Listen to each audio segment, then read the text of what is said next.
और जैसे in general Meesho एक काफी अफोर्डेबल प्लेटफॉर्म माना जाता है चीजें खरीदने के लिए। 70 रुपए से लेके मे बी कई हजारों तक की चीजें बिक रही है, पर मैक्सिमम जो मेजोरिटी ऑडियंस है वो सस्ता सामान खरीदने के लिए मीशो पे आ रही है। तो जो सेलर्स है, आप जैसे सेलर्स है, वो प्रॉफिट मार्जिन कैसे सस्टेन कर पा रहे हैं, कैसे अपना ब्रांड बड़ा कर पा रहे हैं, और मीशो इतने सस्ते में सामान कैसे बेच पा रहा है? मेनली जो मीशो में सस्ते वाले सेलर्स जो बेच रहे हैं ना, सस्ते और लो मार्जिन में, आखिरी में ओवरऑल लॉस में मिलते हैं। ये अच्छा। मैंने खुद एक्सपीरियंस देखा है। मेरे तो काफी बेच फ्रेंड्स क्यों रहे हैं, हैं फिर? कैलकुलेशन ही नहीं है उनके पास कि मैं प्रॉफिट में हूँ या लॉस में हूँ। ओके। बस वो अंधाधुन बेच रहे हैं, ना वो छोड़ सकते ना उसे पकड़ सकते।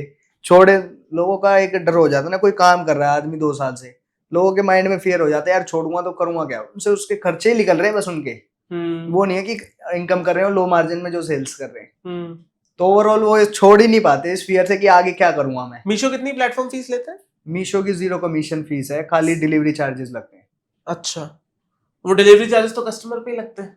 कस्टमर पे लगते हैं, वो उनका जैसे थर्ड पार्टी डिलीवरी वो है हाँ। उनकी, तो उनसे उनको कम देते होंगे और ज्यादा कस्टमर से चार्ज करते होंगे, उस हिसाब से उनकी अर्निंग का सिस्टम है। Okay okay. और मेनली उनका एडवर्टीजमेंट का रहता है। अच्छा, तो लेट्स सपोज करते हैं, एक मैथ्स लगाते हैं, 300 रुपए का मैंने सामान आपने लिस्ट कर रखा है, आपको कितने पैसे आएंगे 300 में?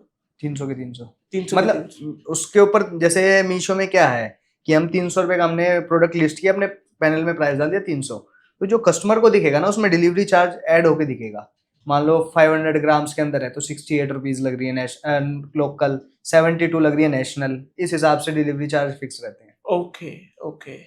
अच्छा, तो मतलब यहाँ पे बहुत ज्यादा वो सेलर कैलकुलेशन एग्जिस्ट नहीं उसमें करती कुछ है। नहीं है, हमारे को 100 रुपए का प्रोडक्ट पड़ रहा है, उसमें हमने एडवर्टीजमेंट कॉस्ट ऐड कर ली कितनी? 10%। मेनली जो मेरा है वो 10% मैं लगा के चलता हूँ। अपना जो जीएसटी का, तो प्रोडक्ट इंक्लूड जीएसटी बाय करते हैं, product cost, advertisement cost, packaging cost, और रिटर्न के आप मानना चाहो तो मान सकते हो।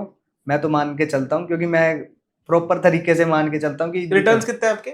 5 से 6% मेरे कस्टमर रिटर्न रहते हैं, और 10 से 12-15% तक कुरियर रिटर्न।